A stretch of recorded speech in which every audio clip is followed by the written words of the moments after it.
Alhamdulillahi Rabbil Alamin wal aqibatu lil muttaqin wala udwana illa 'alal zalimin. Asyhadu an la ilaha illallah wahdahu la syarikalah wa asyhadu anna Muhammadan abduhu wa rasuluh. Allahumma shalli wa sallim wa barik ala habibina wa nabiyyina Muhammadin sallallahu alaihi wasallam wa ala alihi wa ashabihi wa man tabi'ahum bi ihsanin ila yaumiddin wa ba'd. Ahibati fillah, jamaah rahimakumullah. Alhamdulillah, pertama kita panjatkan syukur kita kepada Allah Subhanahu wa taala atas taufiknya kita dimudahkan oleh Allah untuk melaksanakan sholat maghrib secara berjamaah disusul dengan majelis ilmu. Kemudian salawat dan salam tak lupa kita junjungkan kepada Nabi kita Muhammad sallallahu alaihi wasallam beserta para sahabat beliau dan orang-orang yang istiqomah menjalankan sunnah beliau. Jamaah rahimakumullah, kita lanjutkan lagi pembahasan kita, masuk ke subjudul tentang qada'us shalawatil faitah, mengqada salat-salat yang tertinggal, ya. Pembahasan kita khusus tentang mengqada salat-salat yang tertinggal atau salat-salat yang telah kita tinggalkan, ya. Karena mungkin ada sebagian dari kita yang disebabkan udzur ataupun alasan sehingga kita tidak bisa mengerjakan salat saat itu, ya. Dan nantinya ketika seseorang tersebut dia ingat kembali ataupun dia tersadarkan kembali, maka dia wajib untuk mengerjakannya, gitu.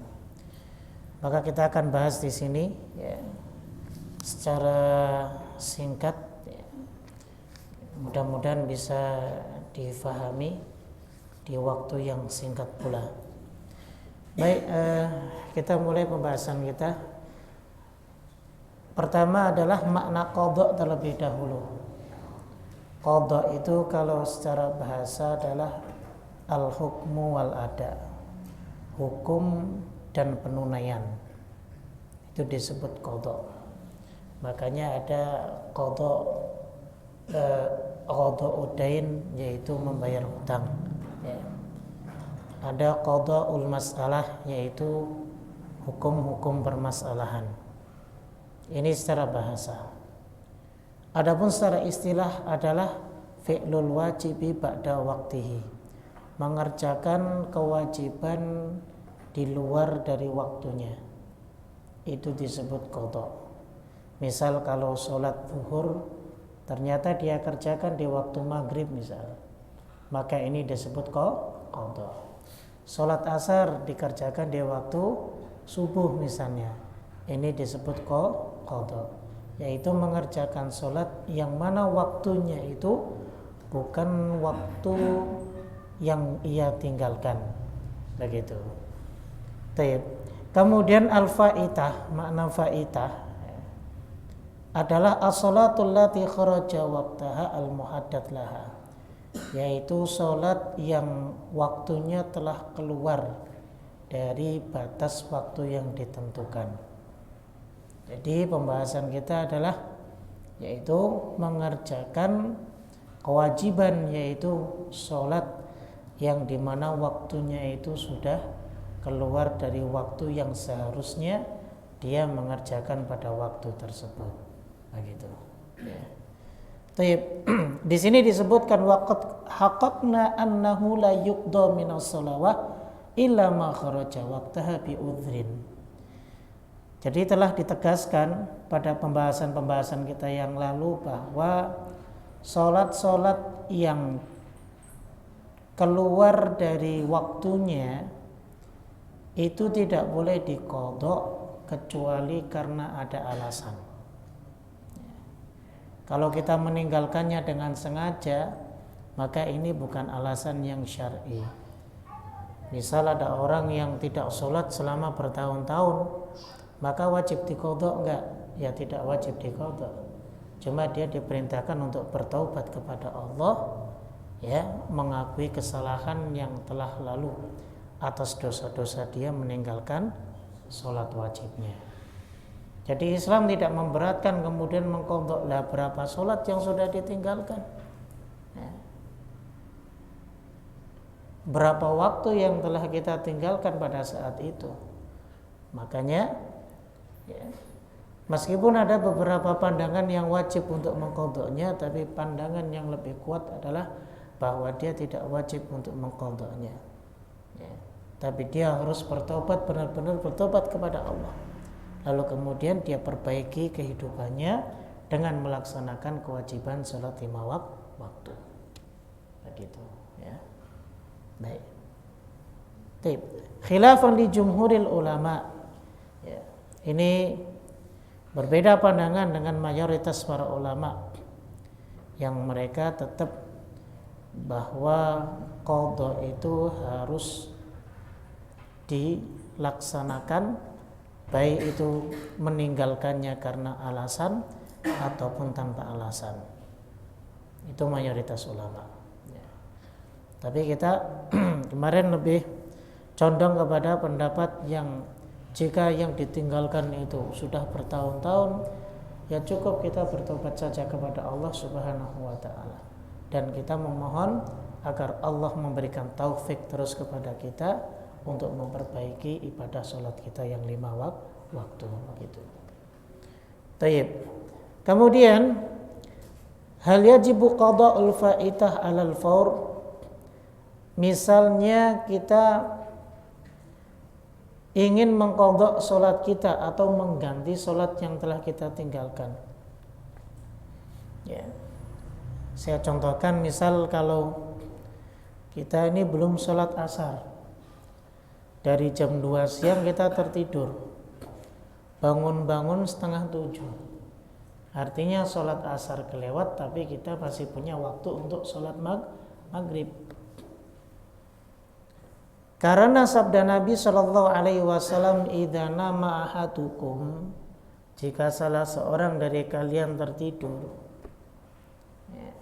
walam yusalli, kemudian kalian belum mengerjakan sholat, maka fal yusalliha idza dzakaraha, maka salatlah kalian ketika kalian mengingatnya, ya. Artinya adalah ketika 6:30 itu kita ingat bahwa kita ini belum salat asar, maka kita kerjakan salat maghrib terlebih dahulu, setelah itu baru kita kerjakan salat asar. Nah, ini yang disebut dengan mengqadha ataupun mengganti sholat yang tertinggal. Sebab karena apa? Karena kita ketiduran, begitu. Lalu kemudian pertanyaannya adalah, apakah wajib mengqadha sholat itu secara langsung saat kita ingat, atau boleh ditunda beberapa saat, begitu. Misal contohnya masih sama 6:30 kita ingat sholat asar.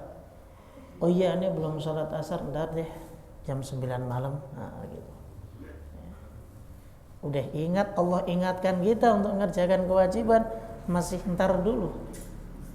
Ya. Akhirnya habis isya lupa, dia ketiduran lagi, bablas sampai subuh belum sholat asar lagi. Ya. Atau bahkan malah habis maghrib mandi, makan, sholat, kemudian ketiduran, isyanya juga nggak sholat lagi, ya. Jadi begitu. Nah,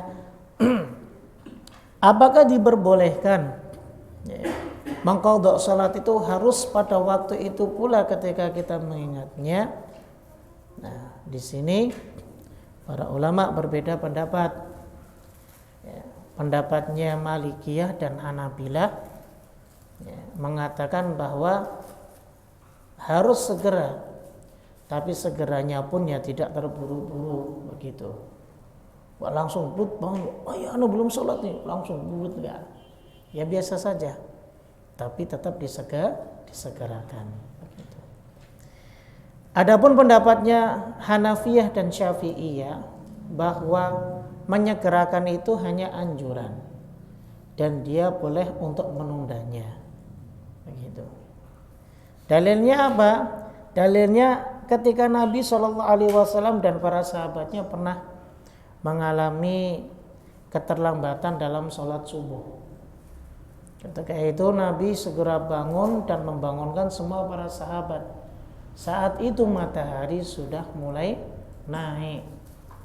Artinya waktu sholat subuh sudah habis. Nah, ketika itu Nabi SAW kemudian mengatakan kepada para sahabatnya, la ya'khudha kullu rajulin bi ra'si rahilatihi fa inna hadza manzilun hadarana fihi syaitan. Hendaklah semua dari kalian untuk menaiki hewan tunggangannya. Kenapa? Karena di sini tempat di mana syaitan itu hadir bersama kita. Syaitan yang telah menjadikan kita ini terlambat dalam sholatnya. Jadi jangan tempat itu kita pergi langsung, lalu kemudian setelah itu mencari tempat dan kemudian melaksanakan sholat subuh di tempat tersebut. Nah, perbuatan Nabi di sini, perintah Nabi di sini kepada para sahabatnya tidak langsung menyuruh untuk mengerjakan sholat pada saat itu, tapi berpindah dari tempat yang tadi mereka kebablasan sholat subuhnya, ya, untuk pindah ke tempat yang lainnya. Nah, di sini ulama Hanafiyah dan Syafi'iyah menggunakan dalil ini untuk mengambil kesimpulan bahwa diperbolehkannya ketika kita mengingat sholat yang belum kita kerjakan itu tidak harus segera dikerjakan.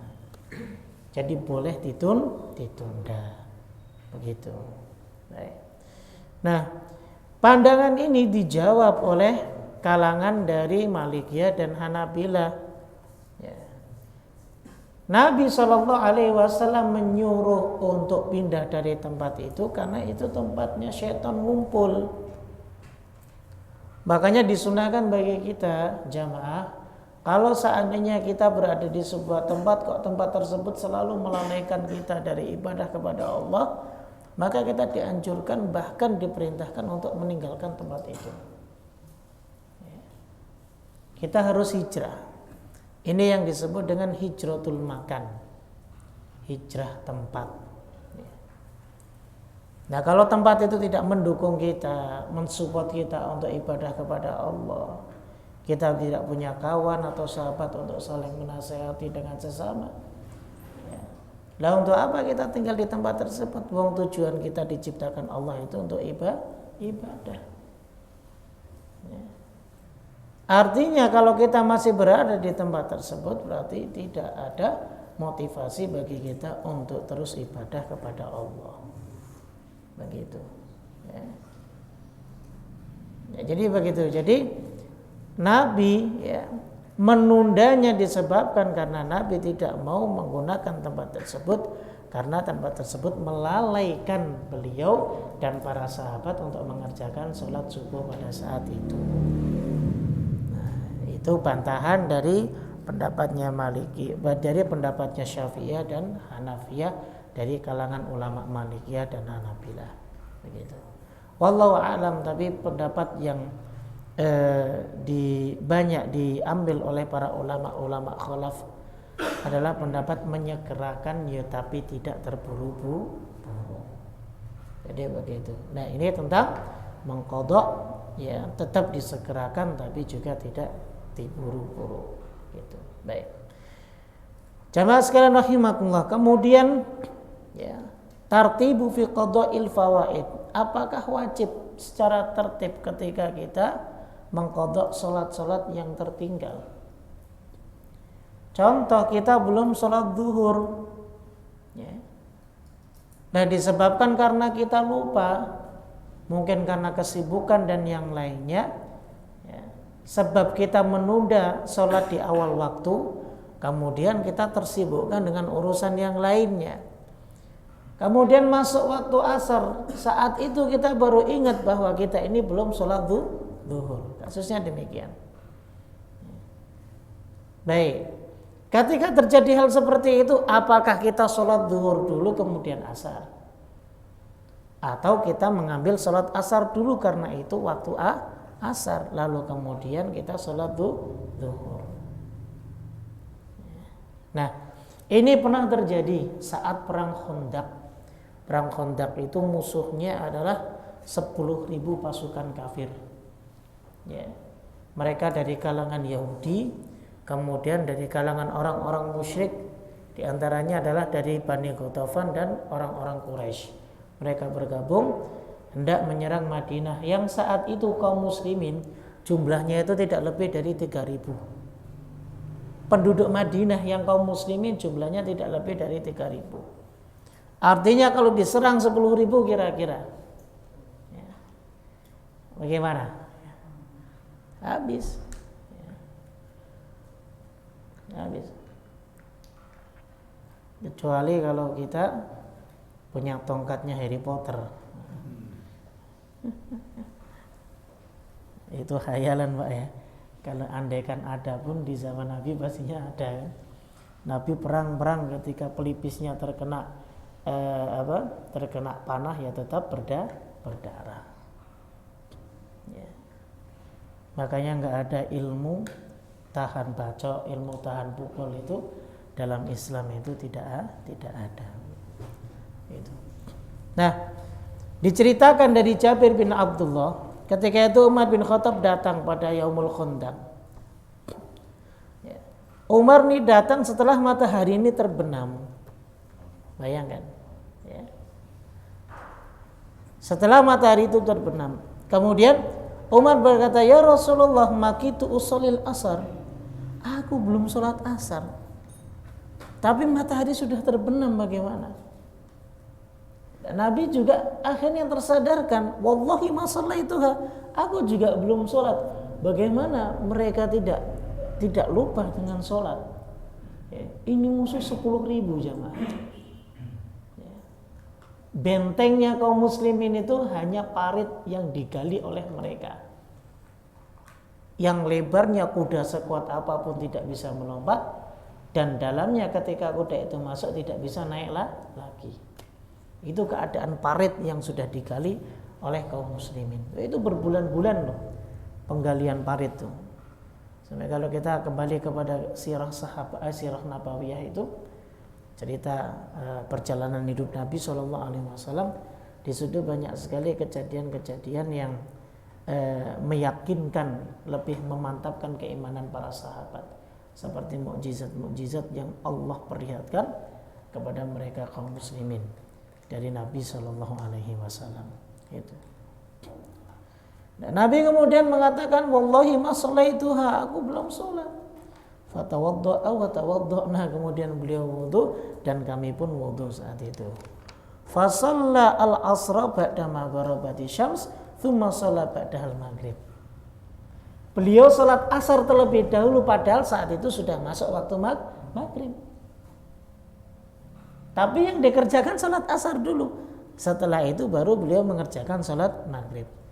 Ini hadis diriwayatkan oleh Imam Bukhari dan Muslim. Ya. Nah sekarang, ya, andaikan tertibnya dalam mengqadha itu wajib hukumnya. Kalau di zaman Nabi SAW, ya yang sholat yang imami Nabi, ya enggak. Nggak ada sholat kalau nggak ada Nabi yang mengimami. Sekarang kasusnya masjid banyak, jadi jamaah sholat itu pun juga banyak. Sekarang ketika kita dalam keadaan lupa belum sholat, kemudian kita dapati waktu maghrib itu sudah masuk. Sedangkan kewajiban kita untuk mengerjakan sholat maghrib bersama imam itu pun ditekankan sekali dalam syariat. Nah kalau dulu kan ya Nabi sholatnya asar, yang ikut sholat asar dulu, setelah itu maghrib, ya kan? Nggak ada Nabi kemudian ikut jamaah siapa yang sholat maghrib nih. Ya saat itu nggak ada, wong semuanya nggak pada sholat. Kan sholatnya ngikut Nabi SAW. Makanya kalau kasusnya diterapkan sekarang, yang dimana jamaah itu di mana-mana, dan masjid itu banyak. Andaikan mengqadha itu harus secara tertib dikerjakan yang sholat sebelumnya dulu, kemudian setelah itu sholat setelahnya. Maka kira-kira bagaimana cara pelaksanaannya? Kalau ingin tertib, paling kita tidak jamaah di masjid, sholat di rumah, sholat asar dulu misalnya, setelah itu baru sholat maghrib. Ya. Cuma penekanan kewajiban untuk mengerjakan sholat berjamaah itu pun ada. Kalau tidak dikerjakan, maka kita berdosa. Ya. Bagaimana caranya? Nah, maka di sini, ya, kalau pandangannya ulama Syafi'iyah, Imam Syafi'i mengatakan sifatnya hanya dianjurkan, tidak wajib untuk secara tertib, nggak wajib. Ya. Nah, di sini dijelaskan ada beberapa keadaan yang dapat menggugurkan tertibnya mengerjakan sholat ketika ada sholat yang tertinggal. Begitu. Jadi dikasih solusi nih di sini. Ya. Dan ada keadaan-keadaan juga yang boleh untuk meninggalkan. Meskipun sebagian ulama mengatakan tetap nggak mengapa, nggak usah tertib pun nggak apa-apa. Begitu. Tapi tetap di sini diberi pandangan mana saja sih, dalam keadaan apa saja sih kita boleh tidak harus tertib dalam mengerjakan sholat yang pada waktunya dan sholat qadha yang sudah kita tinggalkan. Pertama adalah jika seandainya dhiqu waqti sholatil hadir, ketika waktu sholat aslinya itu sudah mepet. Misal, contohnya masih sama, kita belum mengerjakan sholat asar, ya, dan ternyata kita pun ya, menunda mengerjakan sholat maghrib di awal waktu. Nah, begitu. Nah, kita ingat, bukan kita ingat, kita mau mengerjakan sholat maghribnya pukul 7 kurang 10 menit. Nah, Isya pukul 7 misalnya, mepet enggak? Mepet. Artinya waktunya sudah sempit. Nah, ketika kita hendak mengerjakan sholat maghrib, kita ingat, oh ya asar ini belum sholat. Nah, kira-kira kita kerjakan asar dulu apa maghrib dulu? Maghrib terlebih dahulu karena waktunya sudah sempit. Karena itu haknya waktu sholat maghrib, bukan sholat asar. Paham jemaah? Begitu ya, insyaallah.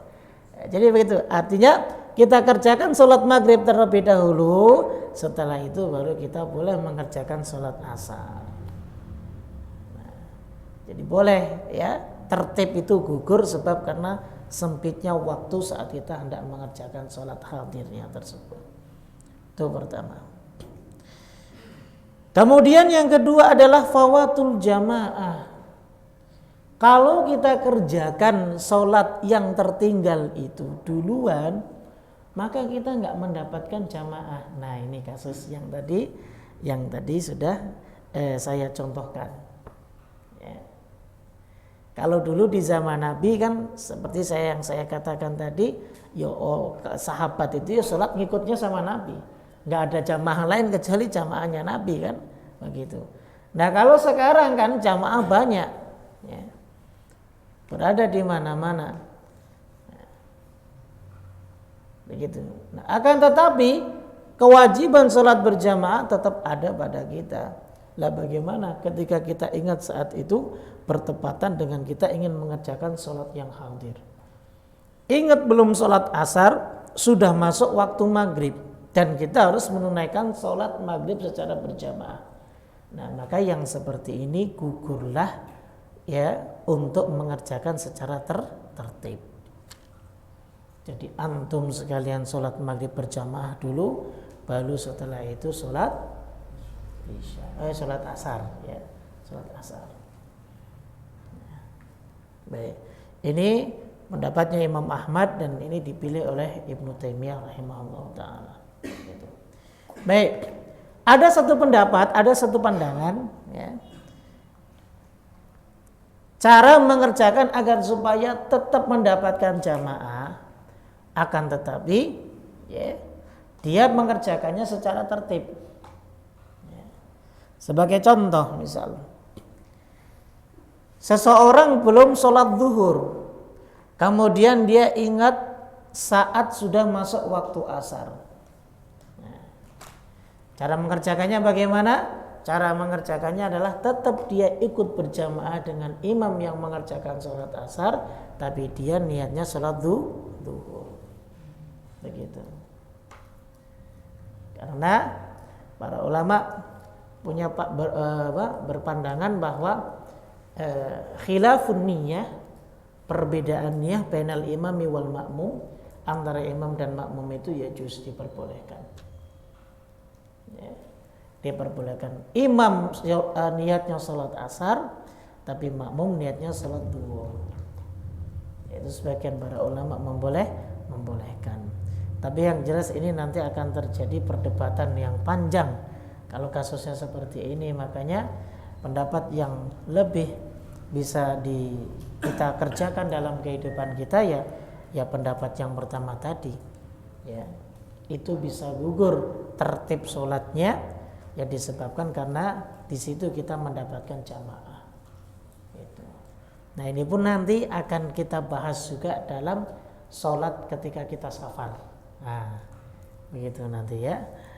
Kasusnya kan seperti itu. Misal kita melakukan perjalanan, ya, kalau zuhur kita sudah jamak nih dengan asar, tapi perjalanan kita kok ternyata sampai isya, ya sampai jam 9 malam. Artinya maghrib sama isya belum kita kerjakan, atau sampai tujuan itu waktu isya, otomatis kita harus mengerjakan sholat berjamaah juga di masjid kan. Nah disitulah kita boleh langsung mengerjakan sholat isya, setelah itu kita baru mengerjakan sholat maghrib. Nah itu diperbolehkan. Meskipun ada cara yang lain juga seperti tadi yang saya sebutkan, tetap mengerjakan sholat isya bersama imam, tapi niat kita adalah sholat maghrib. Loh bagaimana? Maghrib kan 3 rakaat, isyanya 4 rakaat. Ketika sudah 3 rakaat kita duduk, biarkan imam berdiri, ya, menyelesaikan yang keempatnya. Lalu kemudian imam menyelesaikan keempat, imam duduk, kita tunggu imam salam, kita ikut salam bersama imam. Caranya begitu, ya. Bingung Pak ya? Mudah-mudahan nggak bingung. Dan mudah-mudahan tidak terjadi kan gitu. Jadi contohnya begini, misal kita belum sholat maghrib, ini sholat isya nih. Karena kita ingin tertib mengerjakannya, karena sholat maghrib belum, jadi niat kita kan pengen sholat maghrib, tapi imamnya sholat isya. Nah, ikut bersama deh dengan imam, mengerjakan di rakaat ketiga, karena imam mengerjakan sholat isya kan berdiri, ya toh?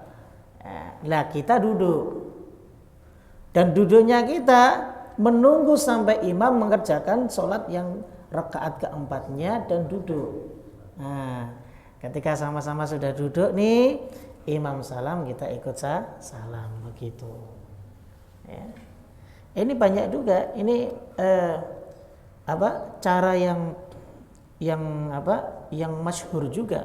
Sebenarnya ini familiar juga, banyak para ulama-ulama kontemporer kita juga memberikan pandangan seperti itu.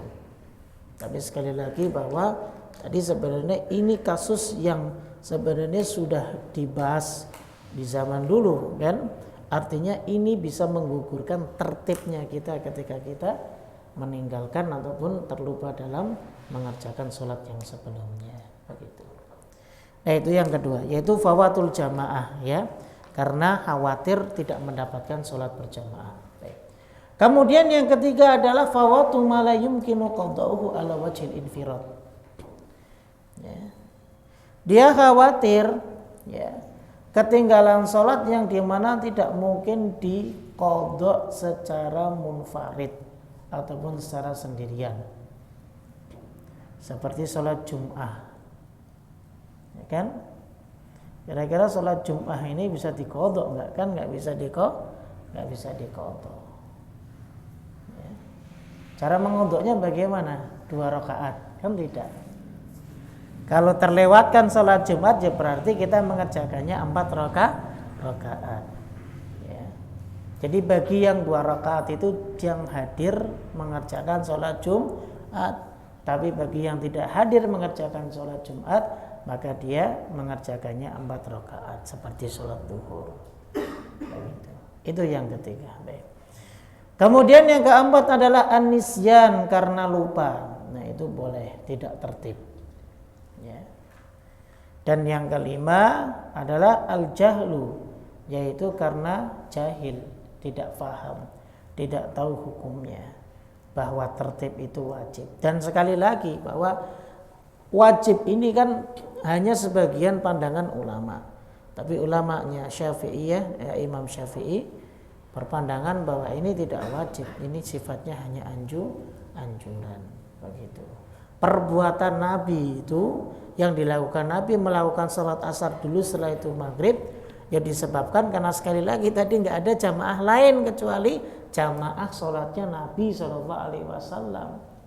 Jadi tetap sholat maghribnya mereka berjamaah juga bersama siapa? Nabi.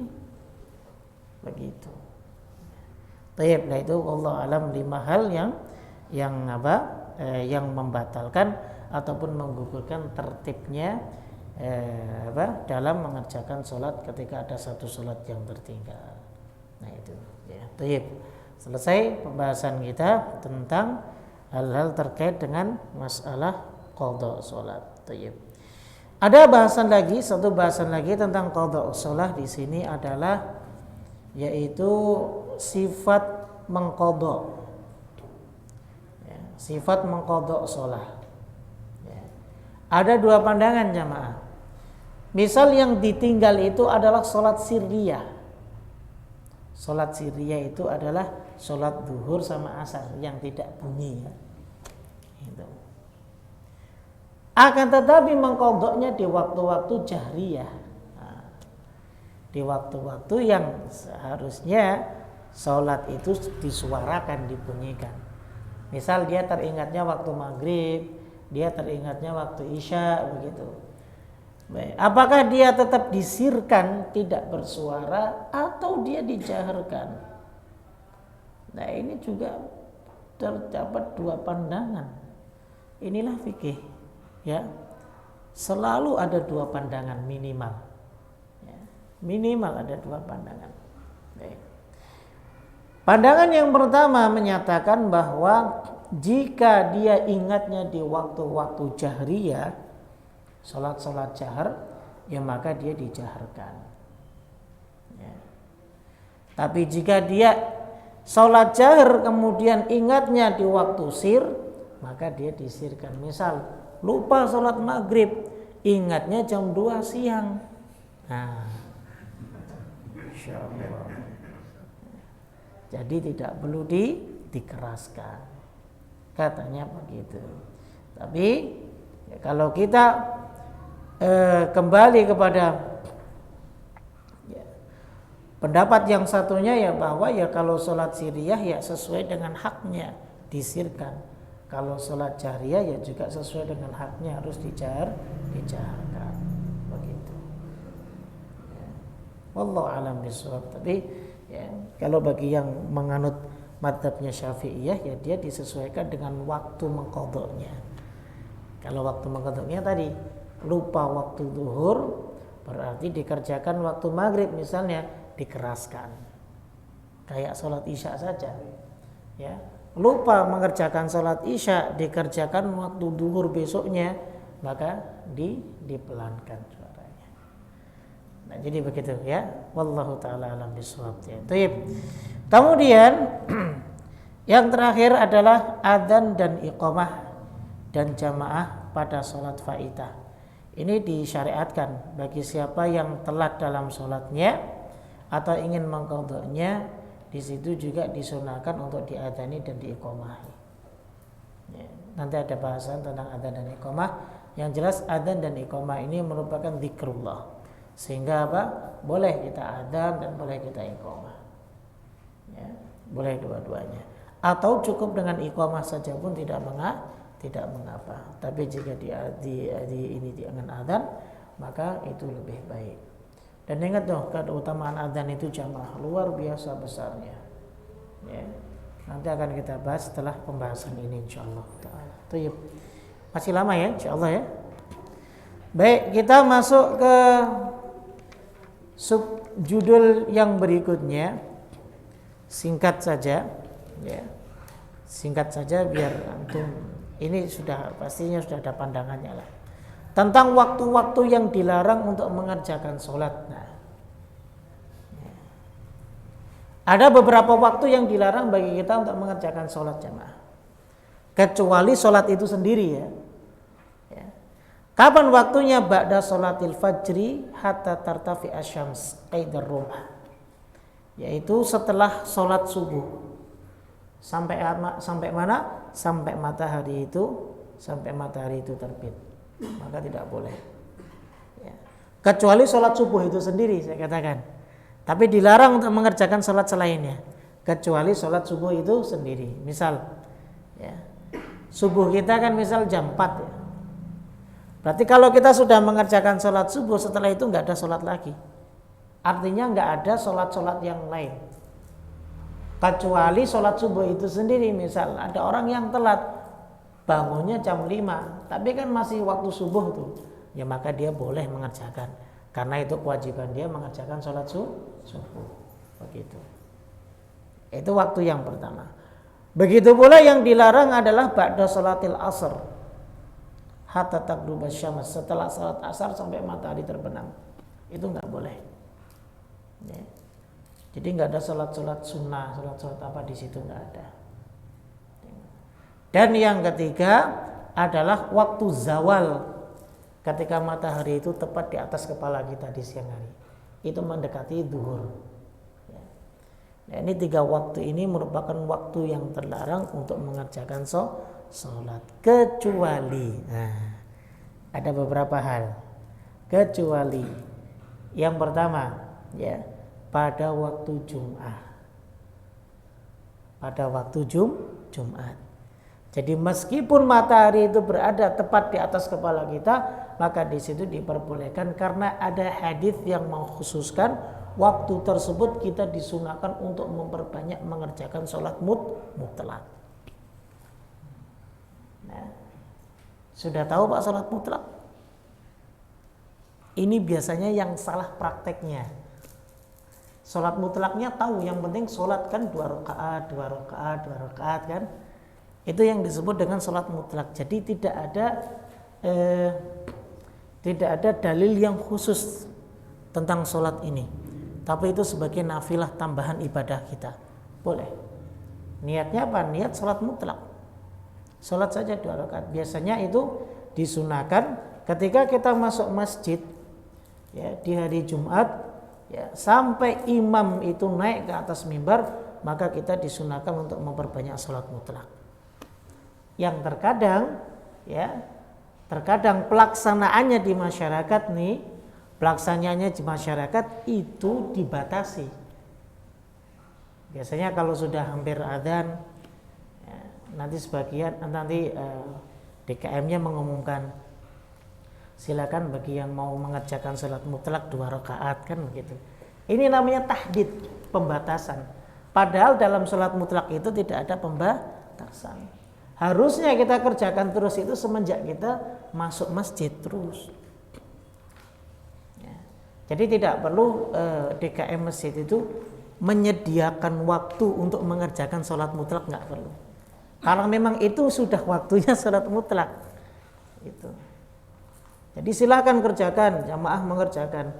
Ya, nggak harus 2, bisa 4 rakaat, 6 rakaat, sampai imam itu naik ke atas mimbar.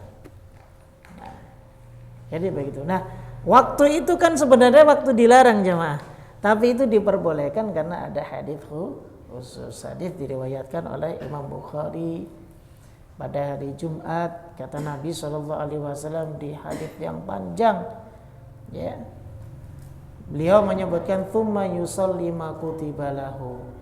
Kemudian ketika dia masuk masjid dia sholat, ya. Sholat sampai imam naik mimbar, tsumma yansutu idza taqallama al-imam. Kemudian dia diam. Nah, dari ini illa ghufira lahu ma bainahu wa bainal jum'atil ukhra. Ya, kita akan mendapatkan pengampunan dosa dari Jumat 1 sampai Jumat yang berikutnya. Seminggu diampuni dosanya. Ya, insyaallah. Jadi gitu ya. Itu yang pertama, pengecualian itu dibolehkan. Kemudian yang kedua adalah salatu rakaatayut tawaf bil baitil haram. Yaitu salat 2 rakaat. Ya. Tawaf di Baitul Haram itu diperbolehkan. Artinya adalah melakukan tawaf, karena tawaf itu kan pengganti salat sunnah. Ya. Jadi ada tawaf sebagai pengganti salat sunnah tahiyatul masjid. Ya. Ataupun pengganti salat sunnah lah. Nah, itu dikerjakan kapanpun boleh. Mau itu ba'da subuh, mau itu ba'dal asar, mau itu sebelum zuhur, maka itu diperbolehkan. Yang kedua. Singkat. Yang ketiga adalah ketika kita mengqadha salat-salat yang terlupakan. Ya. Misal kita ingatnya ba'da subuh, ya sudah dikerjakan waktu itu dibolehkan karena saat itu kita sedang mengqadha salat, mengganti salat yang kita lupa. Yang keempat, mengqadha sunnah-sunnah rawatib di waktu yang dilarang itu boleh. Ternyata sholat sunnah rotibah itu boleh untuk diqadha. Tapi ya juga jangan sering-sering, Pak. Ya. Telat terus sholat subuh qobliyah subuhnya, itu nggak boleh. Ya sekali-kali telat lah mungkin ya. Tapi kalau setiap hari diqadha terus dikerjakannya ba'da subuh, maka itu nggak boleh. Karena itu waktu yang diharamkan untuk dikerjakan sholat. Kemudian yang kelima adalah as-salatu 'alal janazati ba'da subhi wal 'asri, yaitu sholat jenazah setelah subuh dan asar itu boleh. Ya. Dalilnya banyak di sini, ya. Disebutkan, ya. Tapi yang jelas kalau kita lihat prakteknya di Saudi juga kan itu diperbolehkan. Kita sering tuh melakukan sholat jenazah itu setiap sholat fardu itu pasti as-salatu 'alal janazah, as-salatu 'alal amwat rahimakumullah gitu. Sering begitu. Baik, kemudian yang keenam adalah as-salawatu allati laha sabab. Salat-salat yang memiliki sebab. Contoh tahiyatul masjid itu boleh. Ya, pada subuh kita masuk masjid, tahiyatul masjid boleh. Ya. Ataupun sunnatul wudu, salat sunnah wudu itu boleh. Salat sunnah wudu itu setelah wudu kita kemudian salat. Nah itu boleh, Pak. Boleh dikerjakan pada subuh, boleh dikerjakan pada asar. Itu boleh. Karena niat kita setelah kita wudu kita disunahkan untuk salat. Dan salatul kusuf. Salat kusuf itu salat gerhana. Maka itu juga dibolehkan kapanpun. Terjadi gerhana ba'da subuh, ya harus dikerjakan saat itu. Ya. Terjadi gerhana sebelum zuhur, misalnya gerhana matahari, ya harus itu saat itu harus kita ini. Jangan sampai entar dulu ini nggak boleh nggak boleh sholat. Dan nunggu dulu sampai waktu zuhur, ya nggak bisa. Karena kita disunahkannya mengerjakan sholat gerhana itu pas ketika gerhana itu terjadi. Nah begitu ya. Jadi itulah beberapa waktu-waktu secara singkat yang dilarang untuk mengerjakan sholat, tapi ada pengecualinya. Ya, salah satunya ya diantaranya sholat sunnah yang memiliki sebab. Wallahu taala alam bisawab. Pertemuan yang akan datang insyaallah kita akan bahas tentang adzan dan iqamah. Insyaallah ini lebih rinci. Ya, dari pembahasan yang di tempat lain. Ya, begitu. Wallahu taala alam. Baik, ada yang perlu ditanyakan Pak, silahkan. Ya. Baik. Tayyib. Jika masih kita mendapatkan sholat Jumat itu bisa didapatkan ya, berjamaahnya ya, maaf ya. Sholat berjamaah itu bisa didapatkan kalau kita mendapatkan 1 rakaat. artinya kita masih bisa masuk ke dalam sholat Jumat tersebut. Jadi hanya menambah 1 rakaat saja, begitu. Tapi kalau kita sudah mendapati imam itu sudah tahiyat, ya maka kita menggantinya dengan sholat zuhur, begitu Pak. Tidak bisa kita kemudian tahiyat ikut tahiyat kemudian sholat tetap 2 rakaat, tidak bisa. Jadi begitu. Allah. Terus satu lagi, sebenarnya kita sholat zuhur baru dapat 3 rakaat baru ingat belum tahiyat awal gimana? Kita ingatnya saat sholat? Iya, pas udah habis 3 rakaat baru ingat belum pakai tahiyat awal. Oh begitu. Ya maka kita di akhirnya harus sujud sahwi 2 kali Pak. Gitu. Antum? Sholat qadha boleh nggak dikosor Pak? Qadha nggak boleh dikosor. Kosor itu khusus bagi yang safar. Begitu. Nah ini menarik, ada bahasan begini. Ingatnya saat safar. Nah, aneh belum sholat zuhur, ya. Kemudian saat itu kita safar, habis maghrib. Baru ingat nih di jalan jam 12 malam. Ya Allah, nih belum sholat zuhur. Nah, kira-kira boleh dikosor apa tidak? Nah disinilah para ulama berbeda pendapat kalau kembali kepada pandangan yang tadi terkait dengan sifat mengqadha sholat. Ya. Kalau kita mengikuti disesuaikan dengan waktunya seperti pandangannya Syafi'iyah dengan pandangannya Hanabilah, maka kita boleh untuk mengkosornya. Karena saat itu bertepatan dengan waktu safar. Nah gitu. Tadi kan pandangan Syafi'iyah dan Hanabilah kan, kalau sholat yang ditinggalkan itu zuhur, dia ingatnya pada waktu isya, berarti harus dijahar zuhur kayak sholat isya. Alhamdulillahirabbil alamin wa akhir. Nah, kalau sholat yang ditinggalkan itu dia lupa sholat maghrib, ingatnya waktu asar atau waktu zuhur, berarti disirkan. Jadi nggak bersuara. Nah, ini pandangannya Syafi'iyah sama Hanabilah. Nah kalau mau kita terapkan dengan pandangan beliau berdua, ya maka ketika kita ingat sholat yang kita tinggalkan itu sholat zuhur, sedangkan ingatnya saat kita safar, maka boleh dikosor. Nah, karena mengkosor sholat itu untuk meringankan musafir.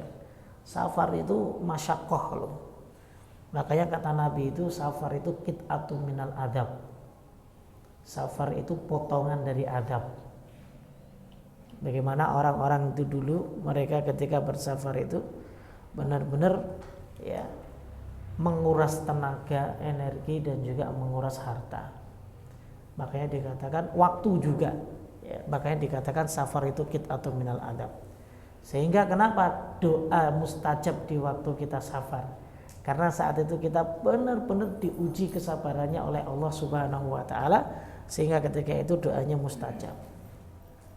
Orang yang dalam kesulitan itu ya, di antara orang-orang yang doanya itu mustajab loh Pak. Makanya jangan sampai saat kita kesulitan mengeluhnya hal-hal yang sulit.